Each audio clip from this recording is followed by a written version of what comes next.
You probably wouldn't know it, but Gaza is rich, gas rich, at least 1.4 trillion cubic feet rich, to be precise. But there's a catch. Geologists and natural resources economists have confirmed that the occupied Palestinian territory lies above sizable reservoirs of oil and natural gas wealth in Area C of the occupied West Bank and the Mediterranean coast off the Gaza Strip. To date, the real and opportunity costs of the occupation exclusively in the area of oil and natural gas have accumulated to tens, if not hundreds of billions of dollars. Back in 1999, the Palestinian authorities signed a deal with British Gas. Just off the Gaza coast, they struck it lucky, and 2 wells were drilled. That's Gaza Marine 1 and 2.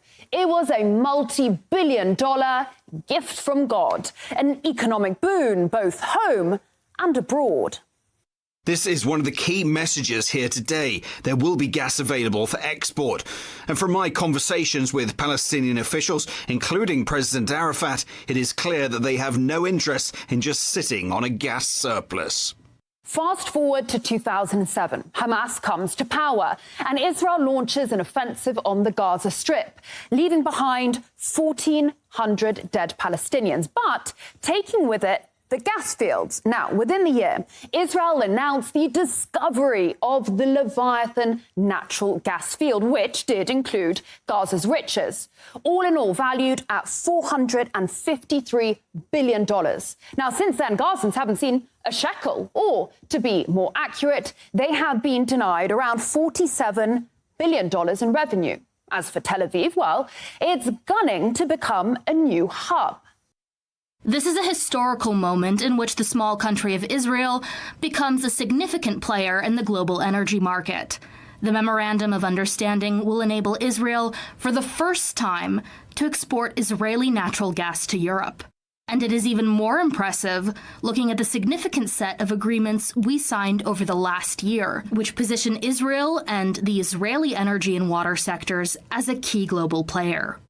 Let's just run through this then. At that moment in time, so we're talking 2022, Russian oil and gas was sanctioned. Iranian oil was sanctioned. Syrian oil fields were, and still are, illegally occupied by US forces. Now, the key port of Latakia was being bombed by Israel, and the port of Beirut, the gateway to the Middle East, lay in ruins. Enter this small country of Israel right here with its seas of gas, its working ports, an answer to Europe's problems, and perhaps, most critically, the US blessing. Because in case you didn't know, US Congress has decided that Israeli energy is in the highest national security interests of Washington. So DC was only too happy for Tel Aviv to become a key global player.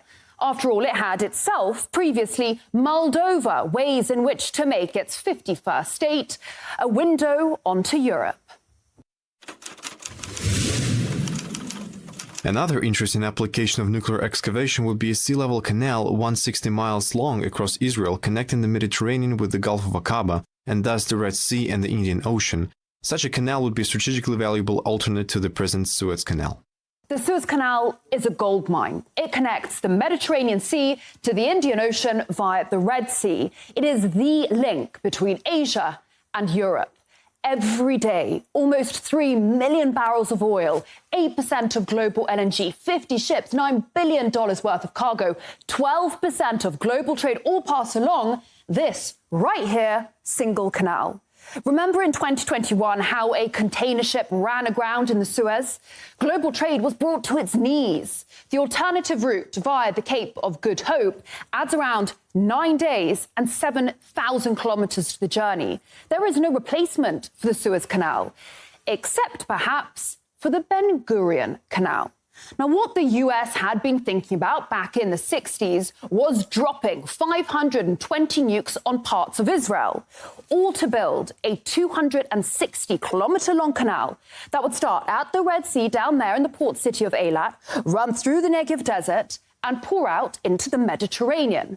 Where exactly? Right next to northern Gaza, the same northern Gaza that is currently being bombarded and depopulated. Egypt and its money-making Suez Canal would just be sidelined. The same Egypt that, rumour has it, is now considering taking in refugees in exchange for debt relief by the US. And if you think it's crude of me to talk business during times of an existential war, think again. The winning companies have committed to unprecedented investment in natural gas exploration over the next 3 years, which would hopefully result in the discovery of new natural gas reservoirs. In recent weeks, Tel Aviv has handed out 12 new licenses to 6 companies, on top of the plan to tap more of the Gaza marine resources.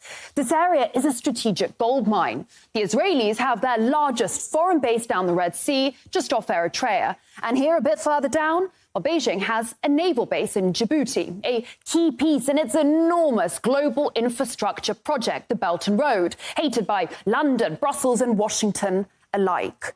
Always ask yourself, cui bono, who benefits?